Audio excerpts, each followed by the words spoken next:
Our today's topic is asymptotic notations.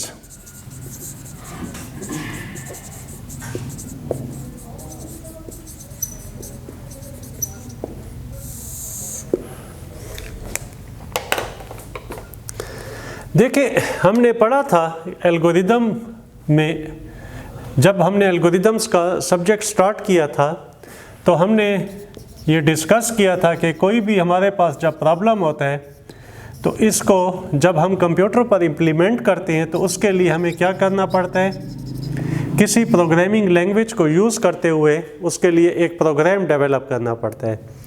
लेकिन programme develop करने से पहले आप क्या करेंगे, इसके लिए कोई एल्गोरिदम डिज़ाइन करेंगे। लेट्स सपोज किसी भी प्रॉब्लम को, किसी भी पर्टिकुलर प्रॉब्लम को सॉल्व करने के लिए हमारे पास ऑलरेडी कुछ एल्गोरिदम्स डिज़ाइन हुए हैं, या आप खुद से भी कोई एल्गोरिदम डिज़ाइन करना चाहते हैं, यानी अगर पहले से भी डिज़ाइन हुए हैं और इसके साथ आपने भी कोई टेक्निक यूज़ करके उस एल्गोरिदम को डिज़ाइन किया है। तो मैंने आपको पढ़ाया था कि एनालिसिस ऑफ एल्गोरिदम्स का बेसिक पर्पस यही है कि आपके पास अगर मल्टीपल एल्गोरिदम्स हैं किसी भी प्रॉब्लम को सॉल्व करने के लिए, तो आप एवेल्यूएट करते हैं कि इनमें से बेस्ट एल्गोरिदम कौन सा है, ताकि फिर उसी एल्गोरिदम को हम किसी भी प्रोग्रामिंग लैंग्वेज के थ्रू इम्प्लीमेंट करके उसका प्रोग्राम डेवलप करें और प्रॉब्लम को सॉल्व करने की कोशिश करें। ताकि तो एल्गोरिदम को एनालाइज करने के लिए मैंने आपको बताया था अपने इनिशियल लेक्चर्स में कि इसके लिए आप कुछ पैरामीटर्स यूज़ करेंगे या क्राइटेरिया यूज़ करेंगे। जैसा कि मैंने आपको बताया था कि क्राइटेरिया टाइम हो सकता है, स्पेस हो सकता है, कम्प्लेक्सिटी हो सकता है, रिलायबिलिटी हो सकता है, करेक्टनेस या वैलिडिटी एनालिसिस हो सकता है। तो आप कोई भी क्राइटेरिया यूज़ करके एल्गोरिदम की परफॉर्मेंस या उसकी जो एफिशिएंसी है उसको आप डिटरमिन करेंगे। अब हमारे पास लेट्स सपोज 5 एल्गोरिदम हमारे पास एग्जिस्ट कर रहे हैं किसी भी प्रॉब्लम को सॉल्व करने के लिए, और लेट्स सपोज कि आप in terms of time in algorithms की क्या करते हैं, परफॉर्मेंस को एवेल्यूएट करते हैं, ताकि आप इन एल्गोरिदम्स को आपस में क्या कर सकें, एक दूसरे के साथ क्या कर सकें, कंपेयर कर सकें। बेसिक पर्पस हमारा जो है वो इन एल्गोरिदम्स का आपस में कंपैरिजन करना है, ताकि आप इनकी परफॉर्मेंस को, जब हम कहते हैं कि एवेल्यूएट करना है या एफिशिएंसी को एवेल्यूएट करना है, तो हम पहले इनकी परफॉर्मेंस को हर एल्गोरिदम की परफॉर्मेंस को एवेल्यूएट कर लेंगे और फिर देखने के लिए कि इनमें से कौन सा बेस्ट एल्गोरिदम है, ताकि उसको हम किसी भी प्रोग्रामिंग लैंग्वेज के थ्रू इम्प्लीमेंट कर सकें। तो उसके लिए आपको कंपैरिजन्स परफॉर्म करने होंगे। अब मैंने आपको बताया था कि जब आप एल्गोरिदम को एनालाइज करते हैं तो इसके लिए हमारे पास डिफरेंट मैकेनिज़म्स हैं। इसमें मैंने आपको बताया था कि टाइप ऑफ एनालिसिस हैं। लेट्स सपोज एक आपको मैंने एक्सप्लेन किया था मशीन,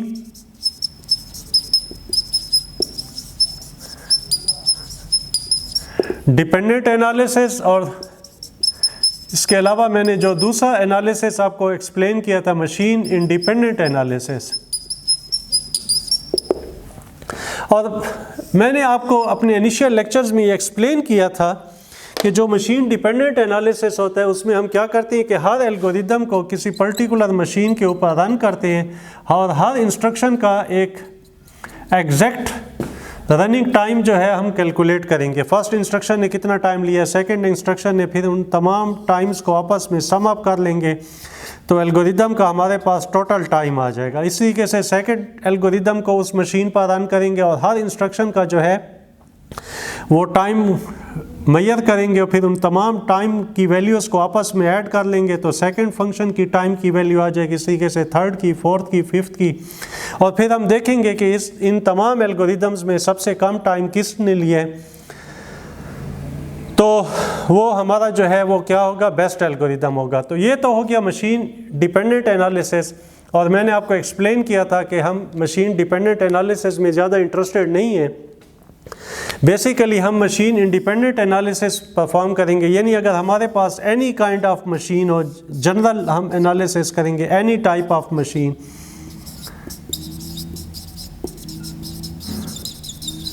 तो इसके लिए मैं कह लेता हूं कि हमारे पास लेट्स सपोज में कोई मशीन X है, तो उस एल्गोरिदम A1 की परफॉर्मेंस किसी भी मशीन X पर, एल्गोरिदम A2 की परफॉर्मेंस X पर, A3 की परफॉर्मेंस X पर, यानी एक जेनेरिक हम इसका जो है एनालिसिस करते हैं एनी काइंड ऑफ मशीन के लिए, any kind of machine X के लिए। जब हम इन एल्गोरिदम्स की आपस में एफिशिएंसी को कंपेयर करते हैं या परफॉर्मेंस को कंपेयर करते हैं, तो इसको हम कहते हैं मशीन इंडिपेंडेंट एनालिसिस। इसमें हमारे पास कांस्टेंट वैल्यूज़ आ जाती हैं, टाइम की एक कांस्टेंट वैल्यू आएगी, फिक्स वैल्यू आएगी, और यहाँ पर हमारे पास जो है वो वेरिएबल्स को हम इन्वॉल्व कर लेते हैं। इसका मैंने आपको कंप्लीट प्रोसीजर समझाया है। मशीन इंडिपेंडेंट एनालिसिस मैंने आपको एक्सप्लेन किए हैं, बबल सॉर्ट का, selection sort, insertion sort, etcetera etcetera. तो इनके मैंने आपको मशीन इंडिपेंडेंट एनालिसिस करके आपको एक्सप्लेन किए, जिसमें मैं देखता था कि हर इंस्ट्रक्शन की कास्ट कितनी है, फिर उसके नंबर ऑफ़ टाइम्स क्या हैं, उसकी फ्रीक्वेंसी को डिटरमिन करता था जी। इसी मशीन इंडिपेंडेंट एनालिसिस को मैंने आपको बताया था कि हम रैम मॉडल भी कहते हैं, random access machine. Random access machine mean any kind of machine, any type of machine. यानी आप रैंडमली जब किसी मशीन के बारे में बात करते हैं तो फिर जो है वो आपका मशीन इंडिपेंडेंट एनालिसिस हो जाता है। इसी को हम रैम मॉडल कहते हैं। यानी आपने bubble sort, selection sort, insertion sort का जो है रैम मॉडल के थ्रू या मशीन इंडिपेंडेंट एनालिसिस आपने बहुत अच्छे तरीके से अंडरस्टैंड कर लिया है। मेरे जो इनिशियल लेक्चर्स हैं उनमें आपने इसको बखूबी समझ लिया। अब हमारे पास जो थर्ड काइंड ऑफ एनालिसिस है, that is the asymptotic analysis.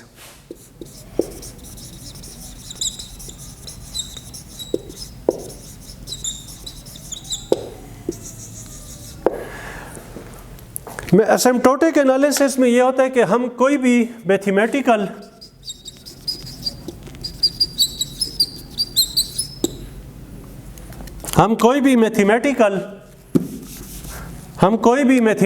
Model जो है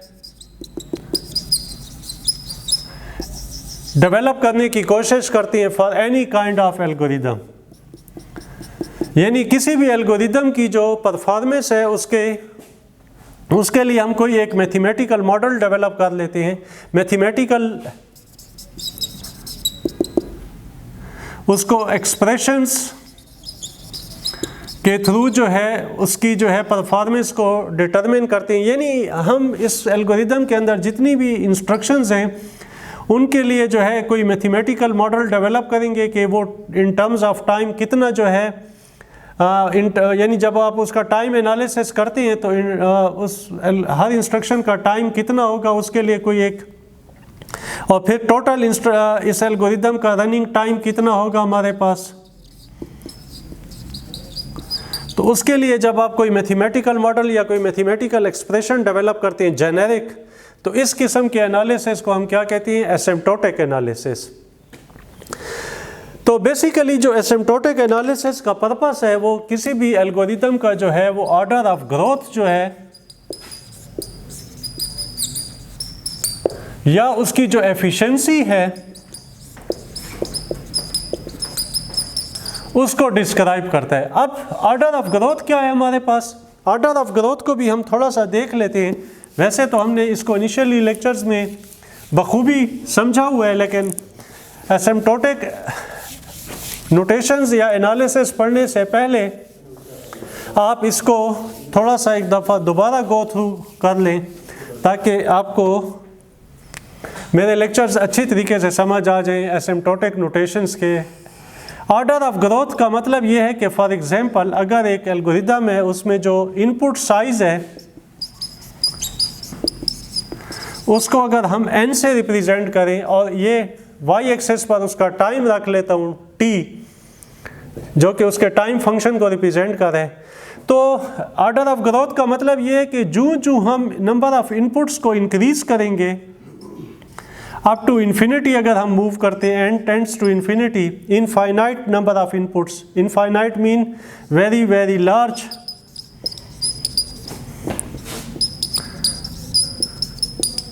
नंबर ऑफ इनपुट्स की हम बात करते हैं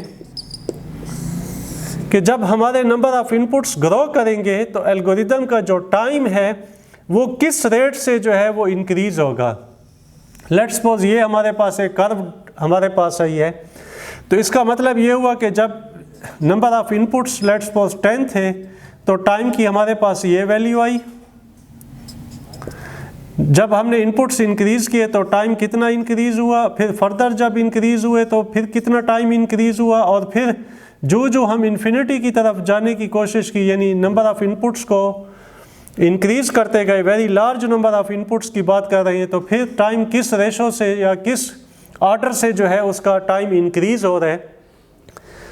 तो बेसिकली जो ऑर्डर ऑफ ग्रोथ है वो रिप्रेजेंट करता है किसी भी एल्गोरिदम की एफिशिएंसी को कि नंबर ऑफ इनपुट्स को जब आप इंक्रीज करेंगे तो टाइम किस रेशो से या किस ऑर्डर से हमारे पास ग्रो करेगा। That is the order of growth of the algorithm. तो बेसिकली जो एसिम्प्टोटिक नोटेशंस हैं ये बेसिकली किसी भी एल्गोरिदम के जो ऑर्डर ऑफ ग्रोथ होता है, ऑर्डर ऑफ ग्रोथ उसको एक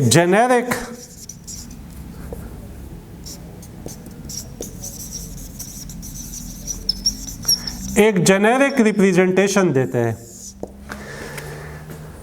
किसी भी एल्गोरिदम का जो ऑर्डर ऑफ ग्रोथ होता है उसको एक जेनेरिक रिप्रेजेंटेशन देता है, यानी उसके लिए कोई mathematical expression, generic representation mean उसके लिए कोई मैथमेटिकल मॉडल या उसके लिए कोई मैथमेटिकल एक्सप्रेशन के ज़रिए जो है हम उसको क्या करेंगे, जेनेरिकली उसको हम क्या करेंगे, रिप्रेजेंट करेंगे। तो बेसिक जो हमारे पास एसिम्प्टोटिक नोटेशंस होंगी जो कि हमने इस चैप्टर में स्टडी करनी होगी, वो 5 टाइप्स की एसिम्प्टोटिक नोटेशंस हैं। इनमें सबसे पहली जो एसिम्प्टोटिक नोटेशन है वो है big O notation. The second one is big omega notation. Third one is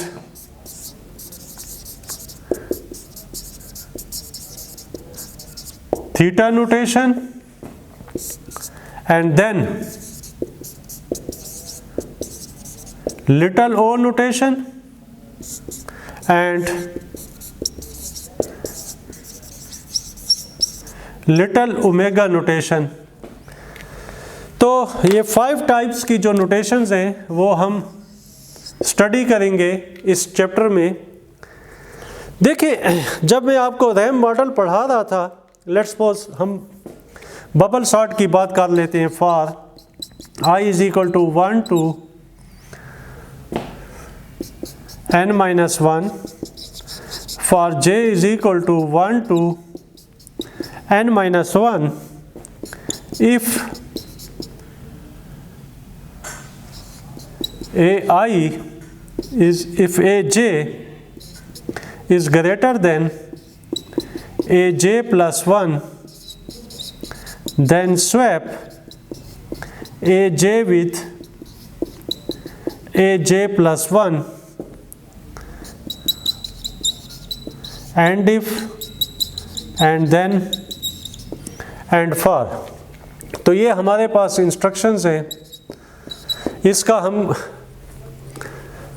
RAM model के थ्रू या मशीन इंडिपेंडेंट जो है हम एनालिसिस परफॉर्म कर चुके हैं अपने प्रीवियस लेक्चर में। जैसा कि मैंने आपको समझाया था कि इस स्टेटमेंट की कास्ट है C1, इस स्टेटमेंट की कास्ट है C2, इस स्टेटमेंट की कास्ट C3 और इस स्टेटमेंट की जो कास्ट है वो C4 है। फिर इसके नंबर ऑफ टाइम्स हमने फाइंड किए थे कि n-1 टाइम ट्रू के लिए एग्जीक्यूट कर रहा है, 1 टाइम फॉल्स के लिए। और फिर इसको भी हमने डिटरमिन किया था कि ईच टाइम जो है ये लूप जो है n टाइम ट्रू के लिए एग्जीक्यूट होगी और 1 टाइम n-1 टाइम ट्रू के लिए, 1 टाइम फॉल्स के लिए। और क्योंकि नेस्टेड लूप है, मैंने आपको एक्सप्लेन किया था, समेशंस इन्वॉल्व होंगी। ये सारा प्रोसेस मैं आपको प्रीवियस लेक्चर्स में एक्सप्लेन कर चुका हूँ। और जो बॉडी ऑफ द लूप है वो एक दफ़ा क्या होगी, एक दफ़ा कम एग्जीक्यूट होगी, वो सिर्फ ट्रू के लिए एग्जीक्यूट होगी और इसका भी यही आएगा। और फिर इसके बाद आपने इसका जो टाइम फंक्शन कैलकुलेट किया था, ये सारा मैंने प्रोसेस आपको एक्सप्लेन किया था, C1 into n plus C2 into summation n where I is equal to 1 to n plus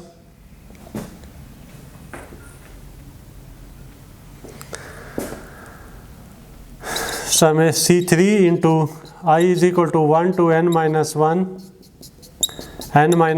plus C4 into summation I is equal to 1 to n-1 और इसके लिए फिर आपने एक इन समेशंस को जब आपने सॉल्व कर लिया था तो आपको याद होगा कि आपने कहा था कि जो टाइम का फंक्शन आएगा वो क्या आएगा, हमारे पास क्वाड्रेटिक इक्वेशन की फॉर्म में आएगा an² plus bn plus c। तो आप लोगों ने, अगर आप लोगों को आपको याद हो तो मैंने कहा था कि इसमें जो है मैंने लोअर टर्म्स को इग्नोर कर दिया था और एल्गोरिदम की जो एफिशिएंसी में डिस्क्राइब कर रहा था वो सिर्फ हायर डिग्री जो टर्म है डेट इज़ n², इसको कंसिडर करते हुए उसके जो टाइम था उसको हमें क्या कर रहा था, डिस्क्राइब कर रहा था आपके साथ।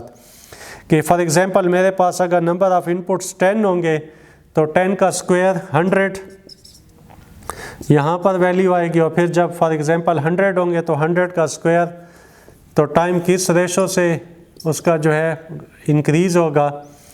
फॉर एग्जांपल 100 का जो स्क्वायर है वो हमारे पास क्या आएगा, 10,000। तो लेट्स सपोज 10,000 की वैल्यू जो है मैं एज्यूम कर लेता हूँ, लेट्स सपोज यहाँ पर आ जाती है, लेट्स सपोज आपको समझाने के लिए। तो 100 लेट्स सपोज यहाँ पर है तो ये पॉइंट यहाँ पर आएगा।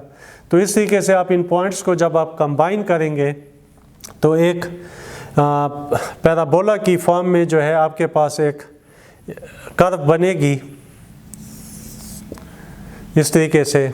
और अगर आप, क्योंकि हम नेगेटिव वैल्यूज़ की बात नहीं करते n में, अगर नेगेटिव वैल्यूज़ होती तो ये फिर कुछ इस तरह की कर्व बनती पैराबोला की स्टाइल में, लेकिन क्योंकि हम नेगेटिव वैल्यूज़ की बात नहीं करते एल्गोरिदम में, हम सिर्फ n पॉजिटिव कंसिडर करते हैं।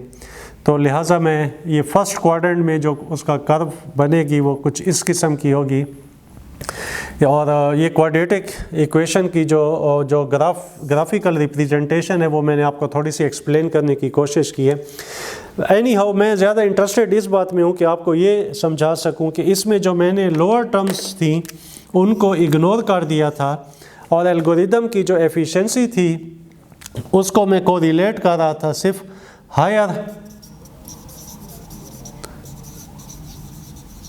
डिग्री टर्म के साथ, जिसकी पावर सबसे हाईएस्ट है उसके साथ मैं एल्गोरिदम की एफिशिएंसी को क्या कर रहा था, कोरिलेट कर रहा था।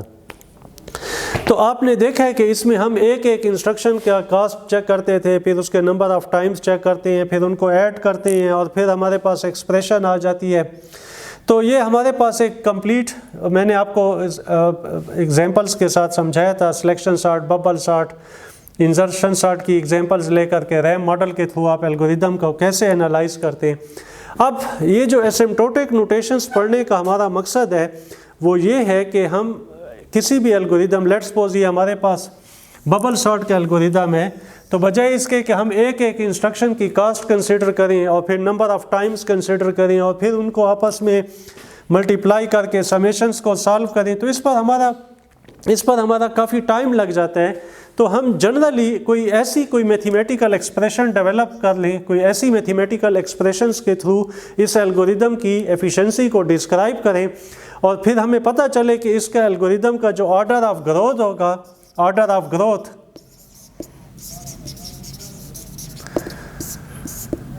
वो क्या होगा, उसके लिए जो है फिर ये हम टॉपिक पढ़ रहे हैं, big O, big omega, theta notation, little O and little omega notations.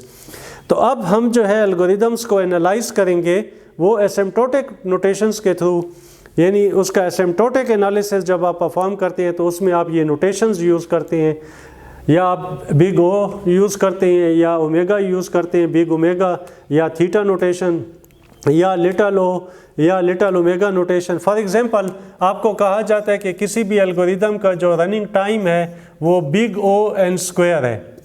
तो अब इससे क्या हमें पता चलता है, इससे हमारी अंडरस्टैंडिंग क्या होनी चाहिए कि जब हमें कहा जाए कि इस एल्गोरिदम का रनिंग टाइम है बिग ओ एन स्क्वायर, तो इसका मतलब क्या होगा और ये किस चीज़ को रिप्रेजेंट करेगा और टाइम किस रेशो से, किस ऑर्डर से उसका इंक्रीज़ होगा। इस चैप्टर में हम ये सारा जो है अंडरस्टैंड करने की कोशिश करेंगे। तो ये एसिम्प्टोटिक नोटेशंस यूज़ करके, जो कि 5 नोटेशंस मैंने आपके सामने लिखी हैं, इनको यूज़ करके किसी भी एल्गोरिदम की जो परफॉर्मेंस होगी, उसका जो ऑर्डर ऑफ ग्रोथ होगा, जो उसकी एफिशिएंसी होगी, उसको हम डिस्क्राइब करेंगे। तो अब हम सबसे पहली नोटेशन की तरफ जाते हैं, big O notation.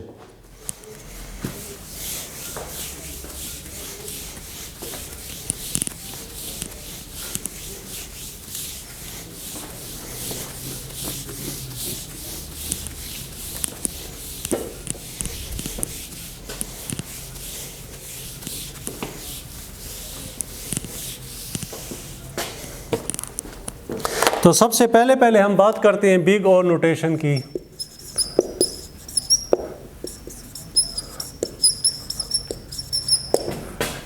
That is represented by big O. सबसे पहले मैं इसको आपको अगर ग्राफ के ज़रिए थोड़ा सा आपको समझा दूं एग्जांपल के साथ, तो फिर ये आपको बिग ओ शायद समझने में ज़्यादा आसानी हो। डियर स्टूडेंट्स, आप सपोज करें कि ये जो एक्स एक्सेस है इसके ऊपर मैं नंबर ऑफ इनपुट्स ले लेता हूँ,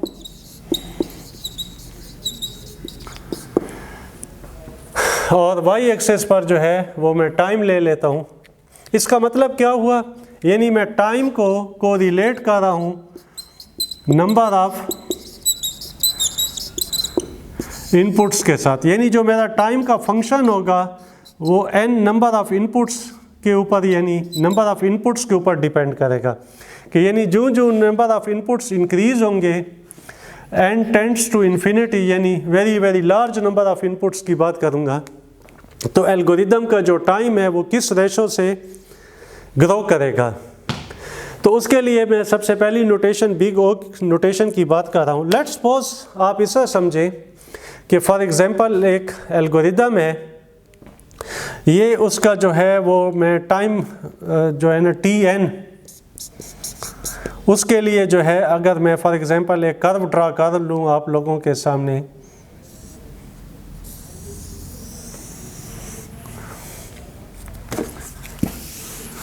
एक सेकंड जी, इसको इस तरह ले लेते हैं।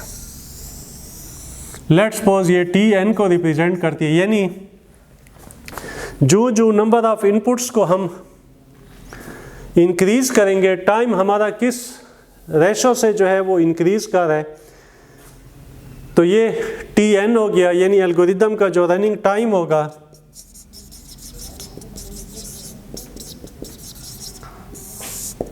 उसको हमने इस कर्व से जो है रिप्रेजेंट किया है।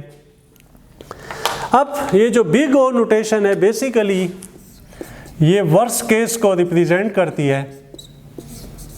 वर्स्ट केस को, किसी भी एल्गोरिदम के रनिंग टाइम के वर्स्ट केस को जब आप डिस्क्राइब करना चाहते हैं, वर्स्ट केस का मतलब ये हुआ कि इसका मतलब ये होगा कि फॉर एग्जांपल ये मैं एक और कर्व ले लेता हूँ, यहाँ पर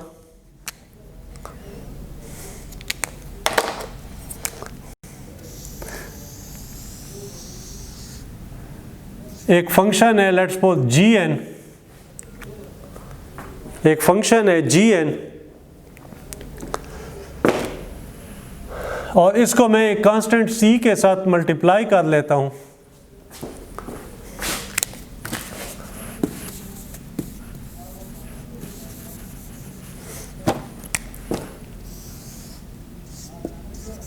CGN। तो आप इस कर्व से अगर आप देखें, अगर मैं अगर ये कहूँ कि ये जो टाइम फंक्शन है TN कर्व जो है, यानी किसी भी एल्गोरिदम का जो रनिंग टाइम है वो इस कर्व से मैंने रिप्रेजेंट किया है। अब मैं ये वर्स्ट केस का मतलब ये है कि इस एल्गोरिदम का जो रनिंग टाइम है, जितना भी आप इसका रनिंग टाइम जितना भी वर्स हो जाए, इस कर्व से ऊपर नहीं जाएगा। यानी इससे जो है मैं ये डिस्क्राइब करना चाहता हूँ, या तो इससे लेस होगा, यानी ये जो TN है वो CGN से जो है, यानी एक दूसरा फंक्शन है उसके साथ मैं कंपेयर कर रहा हूँ। इस TN को एक और फंक्शन के साथ मैंने कंपेयर किया है GN को मैंने एक पॉजिटिव कांस्टेंट के साथ मल्टीप्लाई किया है C। तो ये जो TN है वो या तो इस GN से क्या होगा, लेस होगा, या मैक्सिमम जो है वो इसके इक्वल होगा। यानी ये दोनों कर्व्स जो है एक दूसरे के ऊपर आ जाएंगी, एक दूसरे के साथ कोइंसाइड कर, लेकिन ये TN कभी इससे ऊपर नहीं जाएगा। यानी उसके टाइम का जो मैक्सिमम बाउंड होगा, मैक्सिमम बाउंड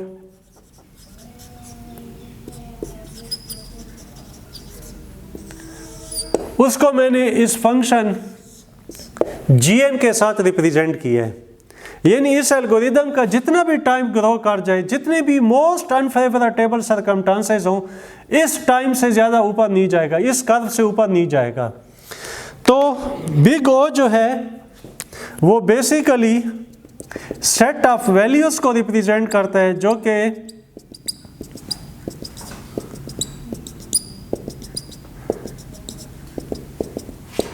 इन दो कर्व्स के दरमियान क्या करेंगी, एग्जिस्ट करेंगी। यानी ये दोनों या तो इक्वल हो सकती हैं, या ये जो फंक्शन GN है ये हमेशा जो है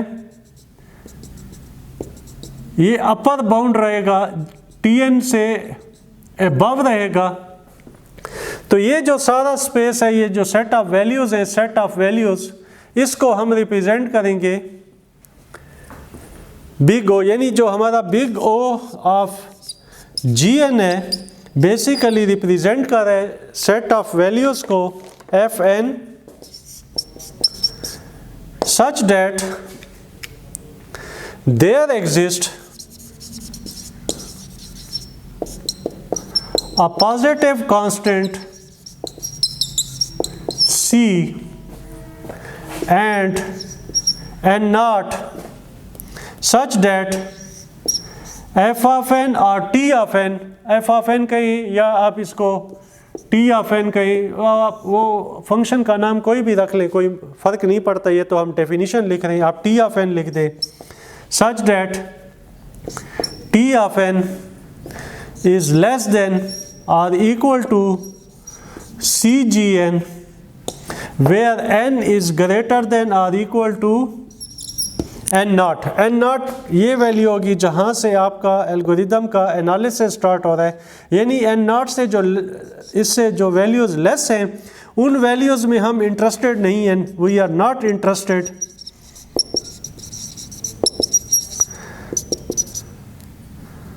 इन the values below N naught। यानी हमारा जो एल्गोरिदम का एनालिसिस होगा ग्रेटर और इक्वल टू N naught का मतलब ये है कि N naught से स्टार्ट होगा and up to tends to infinity. जो हम इन फाइनाइट वैल्यूज़ की तरफ मूव करेंगे, very very large number of inputs की तरफ मूव करेंगे, तो उसके लिए हम जो है ना इस एल्गोरिदम का एनालिसिस कर रहे हैं। तो basically big O of GN एक ऐसी सेट ऑफ वैल्यूज़ को रिप्रेजेंट करता है जो कि इस कंडीशन को क्या करे, सेटिस्फाई करे। जब भी कोई वैल्यू इस कंडीशन को सेटिस्फाई करेगी, यानी एक पॉजिटिव कांस्टेंट एग्जिस्ट करता हो, C पॉजिटिव कांस्टेंट है, एक पॉजिटिव कांस्टेंट एग्जिस्ट करता हो जिसको हम फंक्शन GN के साथ मल्टीप्लाई करें, तो n जो t ऑफ n है उससे क्या हो जाए, लेस और इक्वल हो जाए। यानी ये जो कर्व है वो हमेशा टी ऑफ एन का जो है ना या तो अपर बाउंड होगा, या तो अपर बाउंड होगा, तो या वो अपर बाउंड हो, या वो जो है दोनों कर्व्स एक दूसरे के ऊपर कोइंसाइड कर जाएं, यानी एक दूसरे के ऊपर आ जाएं, कोइंसाइड कर जाएं एक दूसरे के साथ, यानी इक्वल हो जाएं, कोइंसाइड कर जाएं। ये दो वैल्यूज़, दो पॉसिबिलिटीज़ हो। अपर बाउंड मीन ये टी एन जो है जी एन से लेस हो या इक्वल हो, तो ये बनेगा लेस और इक्वल टू का केस। तो ये हमारे पास बिग ओ नोटेशन है, big O of G of n, big O of G of n, basically this represents the set of values Tn which satisfy this condition T of n is less or equal to Cgn, where C is a positive constant and n shall be greater or equal to n naught। यानी ये conditions आपने satisfy करनी होंगी। First C positive होना चाहिए, first आप इस तरह कह लें कि टी ऑफ एन लेस और equal to C G N होना चाहिए। लेकिन इसका मतलब ये है कि अगर आप कह रहे हैं कि टी ऑफ एन का जो अपर बाउंड है उसको हमने एक फंक्शन जी ऑफ एन से रिप्रेजेंट किया है, सच डैट कि एक पॉजिटिव कांस्टेंट हमारे पास एग्जिस्ट करता हो कि जब हम उसको मल्टीप्लाई करें जी ऑफ एन से, एक ऐसा पॉजिटिव कांस्टेंट एग्जिस्ट करता हो। कहने का मकसद ये है कि एक ऐसा पॉजिटिव कांस्टेंट एग्जिस्ट करता हो जब उसको हम जी ऑफ एन से मल्टीप्लाई करें तो फिर टी ऑफ एन जो है इस जी ऑफ एन के या तो इक्वल हो या इससे लेस हो। यानी अगर आप एक पॉजिटिव कांस्टेंट फाइंड करने में सक्सेसफुल अगर हो जाती हैं जिसको जी ऑफ एन से मल्टीप्लाई किया जाए ताकि टी ऑफ एन जो है इससे या तो इक्वल हो या लेस हो, और दूसरा जो है यानी पॉजिटिव कांस्टेंट हो, ये सेकंड कंडीशन हो गई। और थर्ड कंडीशन आपने ये देखनी होगी कि n जो है हमेशा ग्रेटर देन और इक्वल टू n नॉट होना चाहिए। आपने n नॉट भी फाइंड करना होगा। n नॉट वो वैल्यू होगी जहाँ से आपका एनालिसिस स्टार्ट होगा एल्गोरिदम का। यानी आप जो है n की जो वैल्यूज़ हैं वो n नॉट से लेकर up to n tends to infinity के लिए आप क्या हैं, इंटरेस्टेड हैं। इन वैल्यूज़ के लिए आप एल्गोरिदम को एनालाइज करें। It means you are not interested in the performance of algorithm और the efficiency of algorithm in the values which are below than n not. तो n ग्रेटर और इक्वल टू n नॉट का मतलब ये है। ये तीन कंडीशंस आपको सेटिस्फाई करनी होंगी। तो ये हमारे पास है बिग ओ। इसके बाद जो है हमारे पास है बिग ओमेगा, उसकी भी हम देख लेते हैं डेफिनेशन को भी और ग्राफ को भी।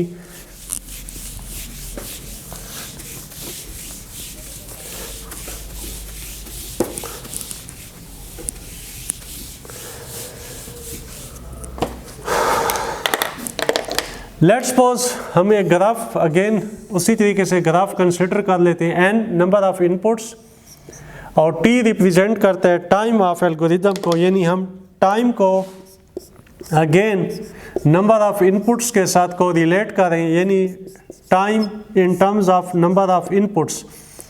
टाइम का जो फंक्शन है वो नंबर ऑफ इनपुट्स के ऊपर जो है वो डिपेंड करेगा। अब लेट्स सपोज एक एल्गोरिदम का जो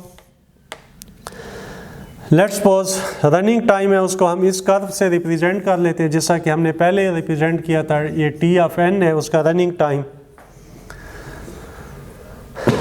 और फिर अगर हम एक टाइम का एक ऐसा बाउंड फाइंड कर लें जी ऑफ एन जिसको कांस्टेंट सी से मल्टीप्लाई करूं, तो या तो वो टी एन से लेस होना चाहिए, यानी इससे इसका लोअर बाउंड हो,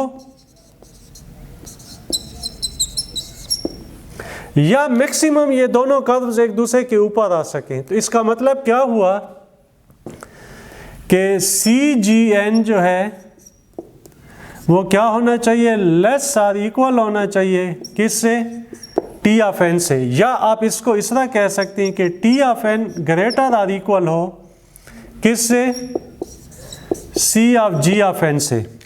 टाइम का जब आप लोअर बाउंड की बात कर रहे हैं तो आप इसको इस तरह भी ले सकते हैं कि अब जो है हम इस Tn को एक ऐसे फंक्शन Gn के साथ कंपेयर कर रहे हैं जो कि उसके टाइम के लोअर बाउंड को रिप्रेजेंट करेगा। यानी इस एल्गोरिदम का जो टाइम है वो जितना भी रिड्यूस हो जाए, जितना भी कम हो जाए, लेकिन इस कर्व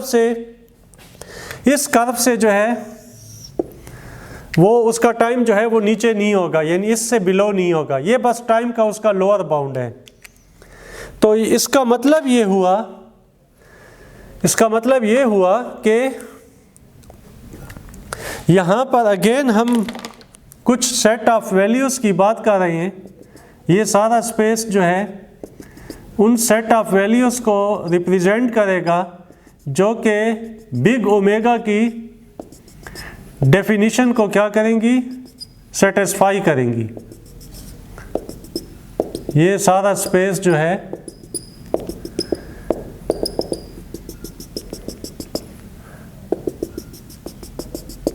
तो कहने का मकसद ये है कि ये जो टाइम फंक्शन है Tn, जो कि हमने नंबर ऑफ इनपुट्स के साथ हमने रिप्रेजेंट किया था, ये n0 है जहाँ से हम एल्गोरिदम का एनालिसिस स्टार्ट करना चाहते हैं।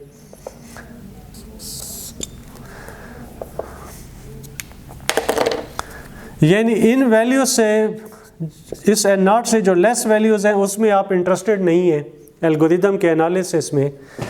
तो बेसिकली जो बिग ओमेगा नोटेशन है, अब हम बिग ओमेगा की क्योंकि बात कर रहे हैं, तो बिग ओमेगा जो नोटेशन है जिसको हम इस सिंबल से रिप्रेजेंट करते हैं, बेसिकली ये बेस्ट केस को रिप्रेजेंट करती है।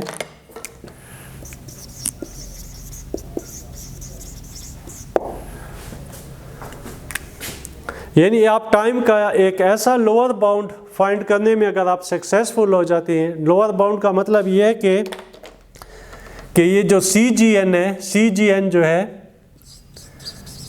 CGN यानी एक पॉजिटिव कांस्टेंट एग्जिस्ट करता हो C, जिसको मैं G ऑफ n से मल्टीप्लाई करूं, तो वो इस T ऑफ n का जो है क्या हो, या तो इसका लोअर बाउंड बने, या मैक्सिमम ये दोनों आप एक दूसरे के साथ क्या कर सकती है, कोइंसाइड कर सकती है, एक दूसरे के ऊपर मिल सकती हैं। तो यहाँ पर या तो दो ऑप्शन है कि या तो उससे लोअर बाउंड हो या इक्वल का मतलब ये दोनों आपस में कोइंसाइड कर जाएं, तो फिर हम कहेंगे कि ये टाइम का हमारे पास क्या बन जाएगा, उसका लोअर बाउंड बन जाएगा।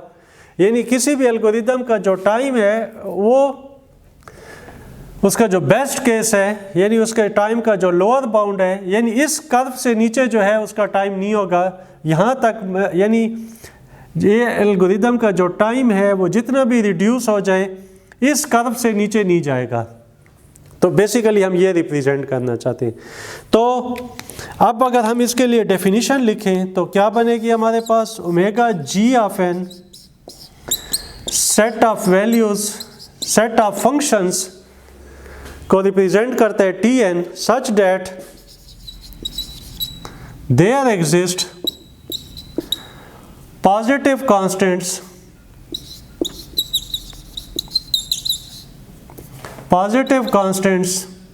C and n0। वो जो मैं आपको बता रहा था n0 भी पॉजिटिव होगा, क्योंकि मैंने पहले ही बात की थी कि हम पॉजिटिव वैल्यूज़ के लिए बात करते हैं, फर्स्ट क्वाड्रेंट की बात करते हैं। Positive constants C and n0 such that T of n is greater और इक्वल टू CGN। तो अब T ऑफ n लिखें, आपकी मर्जी है, आप F ऑफ n लिखें, set of functions F of n लिख दें। यहाँ पर T ऑफ n की जगह आप F ऑफ n ले लें, कोई फ़र्क नहीं पड़ता। बाज़ बुक्स में F ऑफ n है, बाज़ बुक्स में आप T ऑफ n देखेंगे। तो ये बेसिकली आपको डेफिनेशन की समझ आनी चाहिए, नोटेशन कोई भी हो। तो T ऑफ n अगर, यानी कहने का मकसद ये है कि जो ये जो Gn है, या तो ये Tn से इसका लोअर बाउंड यानी इससे लोअर हो यानी लेस हो, या मैक्सिमम दोनों आपस में क्या हो सकती हैं, इक्वल हो सकती हैं, वेयर n इज ग्रेटर और इक्वल टू एन नॉट। तो अगेन अगर 3 कंडीशन सेटिस्फाई हो जाएं, first positive constants, second and the third one n is greater than और इक्वल टू n नॉट, तो फिर t ऑफ n जो है क्या करेगा, ओमेगा gn से बिलोंग करेगा। अच्छा, मैथमेटिक्स में आप बिलोंग्स टू इस तरह लिखते हैं, लेकिन एल्गोरिदम्स में हम बिलोंग्स टू इक्वल टू के साथ भी रिप्रेजेंट कर सकते हैं। जैसा कि पहले मैंने बिग ओ की डेफिनेशन लिखी थी अभी आपके सामने, उसमें मैंने बिग ओ की डेफिनेशन क्या लिखी थी आपको याद है अभी, big O of G of N क्या करेगा, set of functions T N को रिप्रेजेंट करेगा such that there exist positive constants n and n naught, positive constants c and n naught such that t of n is less or equal to cgn where n is greater or equal to n naught। तो जब ये condition satisfy होंगी, this one positive constants and third n is greater और equal to n not, तो फिर t of n जो है क्या करेगा, big O of g of n से बिलोंग करेगा।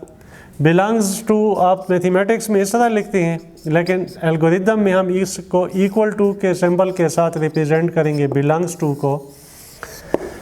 तो ये t ऑफ n जो है, अगर ये डेफिनेशन सेटिस्फाई होंगी, यानी टाइम का अगर लोअर बाउंड बनेगा तो बिग ओमेगा से बिलोंग करेगा, और अगर उसका अपर बाउंड बनेगा, अगर ये टी ऑफ एन है और टाइम का अपर बाउंड अगर बनता है सी जी एन, ये एन नॉट है, एन टेंड्स टू इन्फिनिटी है, तो यहाँ पर जो टी ऑफ एन है वो less or equal to C G N है, यानी या तो ये दोनों आपस में इक्वल हो या ये हमेशा टी ऑफ एन से ग्रेटर होगी। मैंने आपको बताया था या तो अपर होगा या इक्वल, दोनों मैक्सिमम एक दूसरे के साथ कोइंसाइड कर सकती हैं। और यहाँ पर लोअर बाउंड या उससे इक्वल हो, यानी मैक्सिमम दोनों एक दूसरे के साथ कोइंसाइड कर सकती हैं। तो बिग ओ में आप टाइम के अपर बाउंड की बात करते हैं और बिग ओमेगा में आप टाइम के लोअर बाउंड की बात करते हैं। इसमें यानी जब अपर बाउंड होगा, यानी इससे ज़्यादा ग्रो नहीं करेगा, जितने भी वर्ष सर्कमस्टांसेस होंगे, बस ये टाइम का अपर बाउंड है, इससे ज़्यादा ग्रो नहीं करेगा, इससे ऊपर नहीं जाएगा, ये मैक्सिमम उसके टाइम की लिमिट है। तो ये उसके वर्स्ट केस को रिप्रेजेंट करेगा, और जितने भी मोस्ट फेवरेटेबल सर्कमस्टांसेस हों, इस से बिलो नहीं जाएगा टाइम, तो ये उसके बेस्ट केस को जो है रिप्रेजेंट करेगा, बेस्ट केस एनालिसिस को रिप्रेजेंट करेगा, टाइम के बेस्ट केस को रिप्रेजेंट करेगा। तो ये हमारा बिग ओ और बिग ओमेगा हो गया। इसके बाद जो है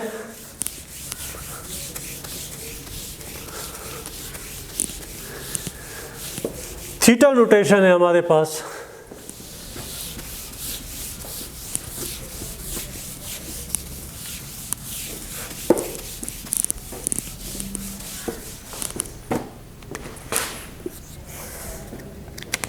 इसके बाद हमारे पास है theta notation, third one.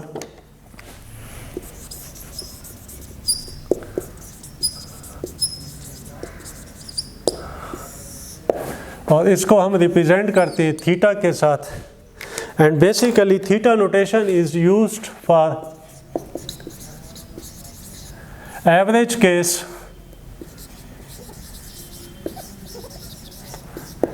Case analysis. अब इसको भी हम उसी तरीके से समझ लेते हैं, ग्राफ बना के। Let's suppose number of inputs, और ये टाइम को रिप्रेजेंट कर रहा है, यानी टाइम को हमने को रिलेट किया है नंबर ऑफ इनपुट्स के साथ, यानी time in terms of number of inputs in the algorithm, इसकी हम बात करेंगे। लेट्स सपोज ये टी ऑफ एन एल्गोरिदम का रनिंग टाइम है, यानी जो नंबर ऑफ इनपुट्स ग्रो कर रही हैं उसका टाइम किस रेशो से इंक्रीज हो रहा है, उसका ऑर्डर ऑफ ग्रोथ है ये। तो बेसिकली एवरेज केस में हम ये करते हैं कि एक उसका हम अपर बाउंड फाइंड करते हैं और साथ उसका हम क्या करते हैं, लोअर बाउंड फाइंड करते हैं। तो इसका मतलब ये हुआ कि अब हम अपर और लोअर दोनों की बात कर रहे हैं। तो इसका मतलब है कि ये जी फंक्शन है, जी एन फंक्शन है, यानी वही जी एन फंक्शन उसका टाइम का अपर बाउंड भी है, वही जी एन फंक्शन उसका टाइम का लोअर बाउंड भी है। तो अब ये कैसे पॉसिबल है? ये पॉसिबल होगा अगर आप कांस्टेंट्स फाइंड कर लें कि जब आप इसको कांस्टेंट C1 से मल्टीप्लाई करेंगे इस जी एन को, तो ये कर्व जो है उसका अपर बाउंड बनेगी, यानी टाइम का अपर बाउंड बनेगी। और जब आप इसको किसी और कांस्टेंट C2 से मल्टीप्लाई करें इसी gn को, तो वो उस टाइम का क्या हो, लोअर बाउंड बने। कहने का मकसद ये है कि C2gn less or equal to T of n, less or equal यानी या तो इससे लेस होनी चाहिए या मैक्सिमम ये दोनों एक दूसरे के ऊपर कोइंसाइड कर सकती हैं। या और दूसरा केस क्या है कि C1gn या तो उससे अपर बाउंड हो या मैक्सिमम ये दोनों एक दूसरे के साथ कोइंसाइड कर सकती हैं। तो इसका मतलब क्या हुआ कि Tn shall be less or equal to C1gn।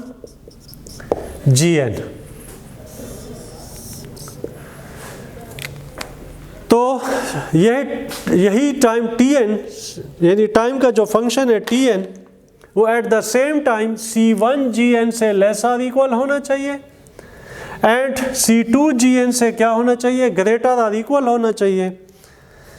तो फिर ये जो कर्व है Tn इन दो कर्व्स के दरमियान यानी अपर और लोअर बाउंड के दरमियान क्या हो जाएगी, सैंडविच हो जाएगी। इसलिए इसको हम सैंडविच बाउंड भी कहते हैं। थीटा नोटेशन को हम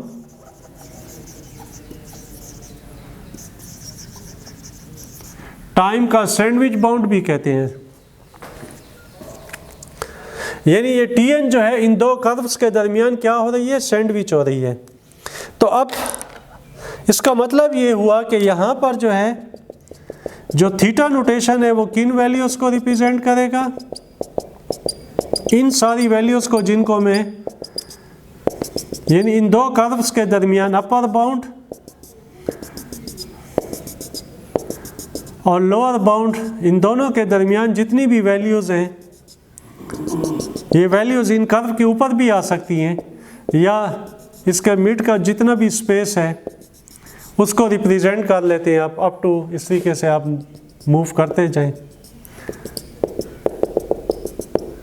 इन सारी वैल्यूज को रिप्रेजेंट करेगी थीटा नोटेशन। तो बेसिकली जो थीटा नोटेशन है वो टाइम का upper bound and lower bound इन दोनों को रिप्रेजेंट करती है at the same time, upper bound and lower bound. यानी आपने दो कांस्टेंट फाइंड करनी है C1 एंड C2। जब C1 को Gn से मल्टीप्लाई करेंगे तो वो टाइम का अपर बाउंड बन जाएगा और उसको जब किसी और कांस्टेंट C2 के साथ मल्टीप्लाई करेंगे तो वही Gn जो है वो टाइम का इस Tn फंक्शन का लोअर बाउंड बन जाएगा। तो अगर हम इसकी डेफिनेशन लिखें तो क्या बनेगी, theta Gn represents the set of functions Tn such that there exist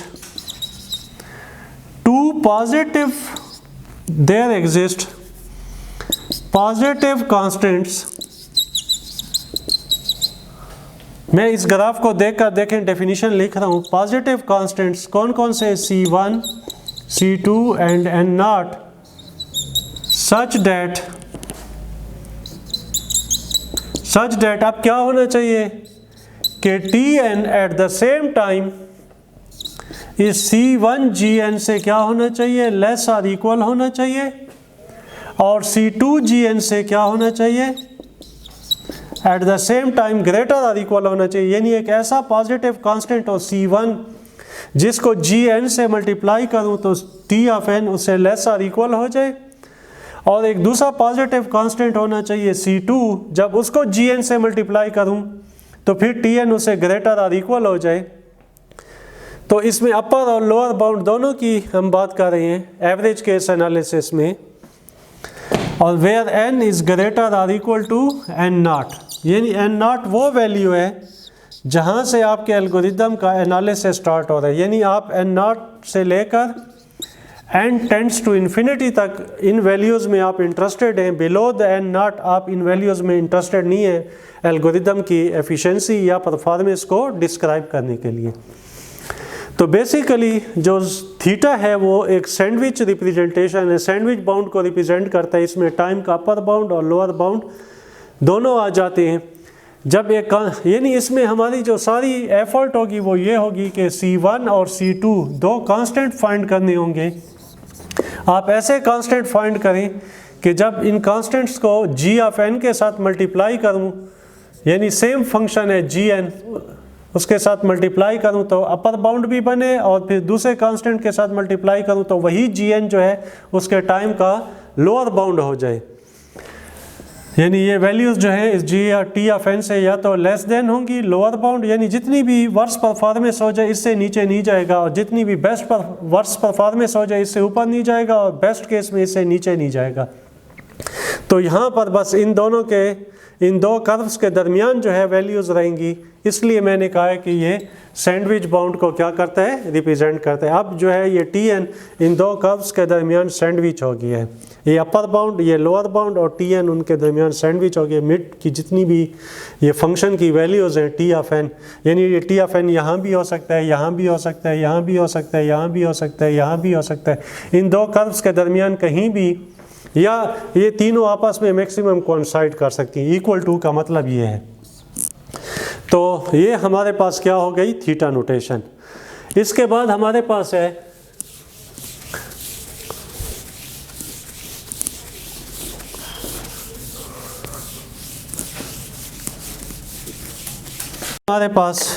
little O notation.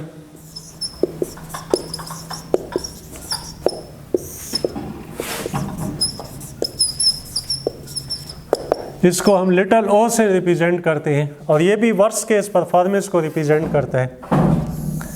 Basically अगर ये हमारे पास टाइम का नंबर ऑफ इनपुट्स को रिप्रेजेंट कर रहा है, और ये वाई एक्सेस को हम टाइम के साथ वो रिप्रेजेंट कर लेते हैं, वाई एक्सेस टाइम के लिए वो कर लेते हैं, तो यानी टाइम को रिलेट कर रहे हैं अगेन नंबर ऑफ इनपुट्स के साथ t(n). ये लेट्स सपोज एल्गोरिदम का जो है वो रनिंग टाइम को रिप्रेजेंट करने के लिए, उसका ऑर्डर ऑफ ग्रोथ को डिस्क्राइब करने के लिए कर्व है Tn, यानी जो नंबर ऑफ इनपुट्स इंक्रीज करें टेंड्स टू इन्फिनिटी, टाइम उसका किस रेशो से इंक्रीज हो रहा है, इसको हमने इस कर्व से रिप्रेजेंट किया है। बिग ओ का मतलब ये है कि लेट्स सपोज हमारे पास ये आ गया है CGN, ये उसका अपर बाउंड हो गया। तो लिटिल ओ और बिग ओ में डिफरेंस ये है कि यहाँ पर जो है इक्वालिटी के चांसेस नहीं होंगे, हमेशा Tn जो है वो CGN से हमेशा लेस होगा, यानी ये हमेशा अपर रहेगा और ये उससे लेस रहेगा। इन दोनों के कोइंसाइड करने के, इक्वल होने के कोई चांसेस नहीं है, यानी इक्वल होने के चांसेस बिल्कुल नहीं है।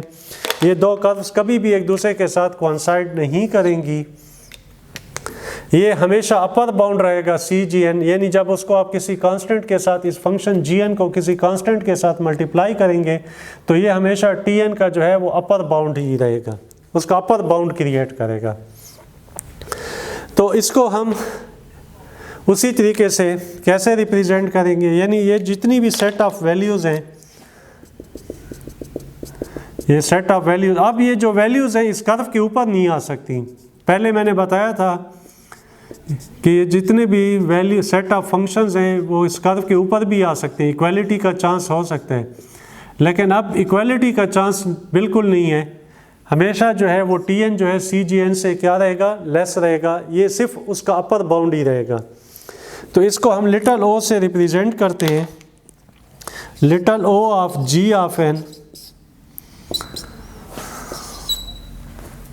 इसके देखें डेफिनेशन लिख रहा हूँ, it consist of set of functions Tn such that there exist positive constants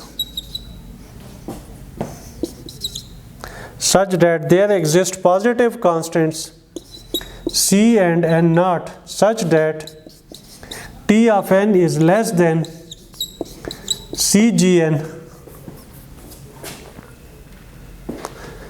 where n is greater than or equal to n naught। यानी n naught वो वैल्यू है जहाँ से आपका एनालिसिस स्टार्ट हो रहा है। तो जब ये कंडीशन सेटिस्फाई हो जाएंगी, ये तीन कंडीशन सेटिस्फाई हो जाएंगी, तो Tn जो है वो बिलोंग करेगा little o of g of n से। आप बिलोंग्स टू इस तरह लिखते हैं, लेकिन मैंने कहा कि एल्गोरिदम में इस तरह लिखेंगे।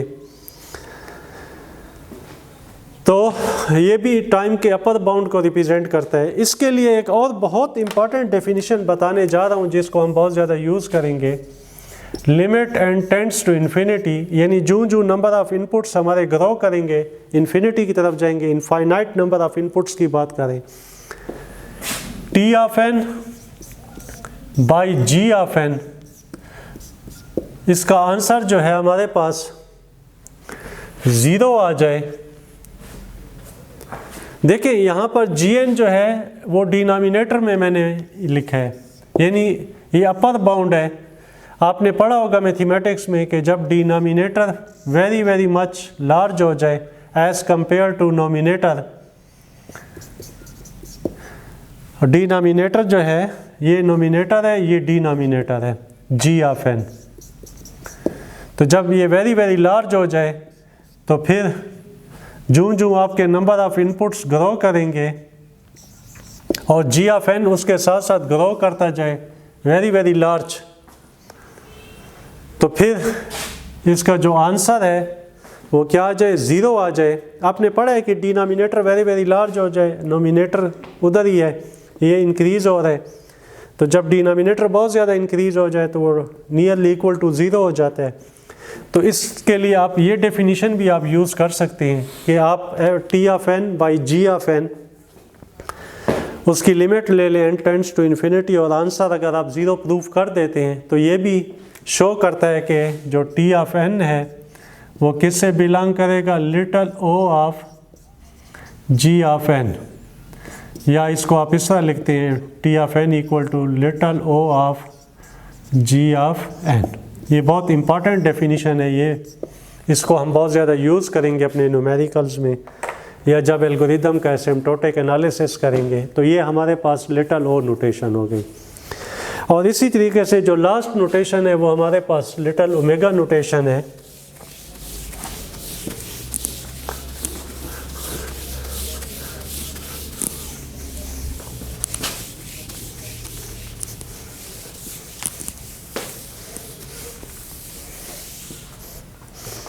लिटल ओमेगा नोटेशन है हमारे पास।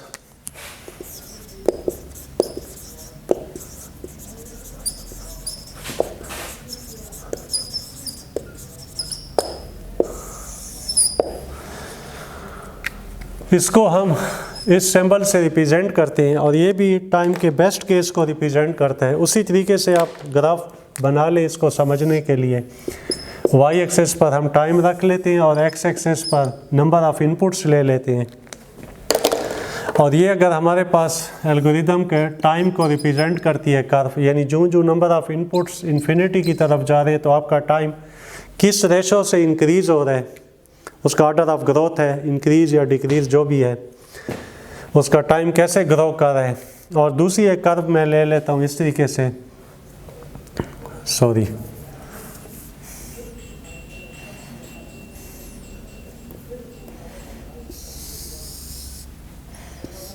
ये हमारे पास n नॉट हो जाएगा। ये फंक्शन है gn जिसको मैंने कांस्टेंट c के साथ मल्टीप्लाई किया है। तो अब ये टाइम का लोअर बाउंड हो जाए, यानी ये दोनों आपस में इक्वल होने के चांसेस नहीं है। अगेन इक्वलिटी के चांसेस आप ख़त्म कर दें, यानी हमेशा जो CGN है, C into G of n, ये हमेशा लेस देन हो Tn से, या आप इस तरह कह लें कि Tn हमेशा जो है वो ग्रेटर हो CGN से। इक्वालिटी के चांसेस ख़त्म हो गए। अगर यहाँ पर मैं इक्वल लिख दूँ यानी इक्वालिटी के चांसेस भी क्रिएट कर दूँ तो फिर ये लिटिल ओमेगा नहीं होगा बल्कि बिग ओमेगा होगा। तो लिटिल ओमेगा में जो है वो इक्वालिटी के चांसेस हम ख़त्म कर देते हैं, यानी ये टाइम का सिर्फ लोअर बाउंड होगा। अब टी ऑफ एन और जी एन एक दूसरे के साथ जब इसको कांस्टेंट सी के साथ मल्टीप्लाई करूँ तो आपस में कोइंसाइड यानी इक्वल नहीं हो सकते। तो इन सेट ऑफ वैल्यूज़ को अब इक्वलिटी नहीं होगी इस स्पेस के ये दरमियान, इस कर्व के ऊपर की जो वैल्यूज़ हैं, ये लोअर बाउंड से ऊपर की जो वैल्यूज़ हैं, इनको जो है आपका जो नोटेशन है, आपकी नोटेशन है लिटिल ओ, उसके ज़रिए हम रिप्रेजेंट करते हैं। तो इसकी डेफिनीशन अगर हम लिखें तो क्या बनेगी, और सॉरी लिटिल ओमेगा। तो लिटिल ओमेगा जो है, ये मैं लिटिल ओमेगा की बात कर रहा हूँ कि जब टाइम का जो लोअर बाउंड है, टाइम का जो लोअर बाउंड है इसमें आप इक्वालिटी के चांस को ख़त्म कर दें तो लिटिल ओमेगा, और अपर बाउंड में इक्वालिटी के चांस को ख़त्म कर दें तो लिटिल ओ नोटेशन को क्या करेगा, रिप्रेजेंट करेगा। तो इसकी जो डेफिनीशन हमारे पास बनेगी little omega of G of N की, वो हमारे पास क्या बनेगी, little omega of G of N represents the set of functions T N such that there exist positive constants, such that there exist positive constants c and n naught such that t of n is greater than cgn where n is greater or equal to n naught।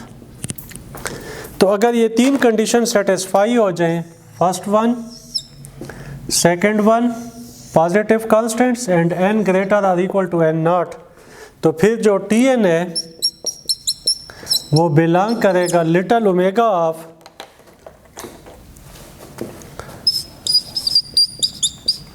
g of n। मैंने आपको बताया कि belong to को आप equal के साथ represent कर लें। डियर स्टूडेंट्स, इसके लिए आपको अगेन एक और इम्पॉर्टेंट डेफिनेशन बताने जा रहा हूँ कि limit n tends to infinity t of n divided by g of n, अगर मैं इसकी लिमिट का आंसर इन्फिनिटी आ जाए। अब देखें g ऑफ n जो है ये डिनोमिनेटर में है और ये क्या हो रहा है, लोअर बाउंड बन रहा है, डिक्रीज हो रहा है। जब डिनोमिनेटर जो नंबर ऑफ इनपुट्स ग्रो करें और ये जो कर्व है ये डिक्रीज हो यानी लोअर बाउंड बने, इस डिनोमिनेटर को आप जितना डिक्रीज़ करेंगे एज़ कंपेयर टू नोमिनेटर, तो ये जो लिमिट का आंसर होगा वो very very very much high यानी टेंड्स टू इन्फिनिटी आएगा। तो अगर आप ये प्रूफ कर लेते हैं कि T of N by G of N where N limit N tends to infinity, T of N by G of N, इसका आंसर इन्फिनिटी आ जाता है, तो फिर जो टी एन है वो बिलोंग करेगा little omega of G of N, या आप बिलोंग्स टू को इस तरह लिख लें। तो ये डेफिनीशन बहुत इम्पॉर्टेंट डेफिनीशन है। इसको भी हम जो है जब एल्गोरिदम्स का एनालिसिस करेंगे या न्यूमेरिकल्स सॉल्व करेंगे तो उसमें हम बहुत ज़्यादा यूटिलाइज़ करेंगे। तो इसके साथ ही हमारी जो नोटेशंस हैं वो कंप्लीट हो गई। 5 नोटेशंस हमने big O, big omega, little o, little omega and theta notation को अंडरस्टैंड कर लिया है और उनकी ग्राफिकल इंटरप्रिटेशन, उसके जो डेफिनीशंस हैं in the form of sets और जो नेसेसरी कंडीशंस हैं जिसको वो सेटिस्फाई करेंगी तो वो जो है फंक्शन जो है वो उस नोटेशन से बिलोंग करेगा, इसको हमने अंडरस्टैंड कर लिया है। अब हम कुछ न्यूमेरिकल्स के ज़रिए इन नोटेशंस को अंडरस्टैंड करने की कोशिश करते हैं, उनको सॉल्व करने की कोशिश करते हैं और फिर इन नोटेशंस को हम एल्गोरिदम के एनालिसिस में कैसे यूज़ करेंगे, यानी इसका एसिम्प्टोटिक एनालिसिस कैसे होगा। इन एल्गोरिदम का जब एनालिसिस करते हैं तो इन नोटेशंस को हम कैसे यूटिलाइज़ करेंगे उसको भी अंडरस्टैंड कर लेते हैं। तो जो हमारा नेक्स्ट टॉपिक है वो हम न्यूमेरिकल्स की तरफ मूव करते हैं, ताकि इन नोटेशंस को, अभी तक तो हमने इसकी डेफिनेशंस को अंडरस्टैंड किया है, अब न्यूमेरिकल्स के ज़रिए इनको मज़ीद अंडरस्टैंड करने की कोशिश करते हैं और फिर उसके बाद इसको एनालिसिस में हम क्या करेंगे, यूटिलाइज़ करेंगे।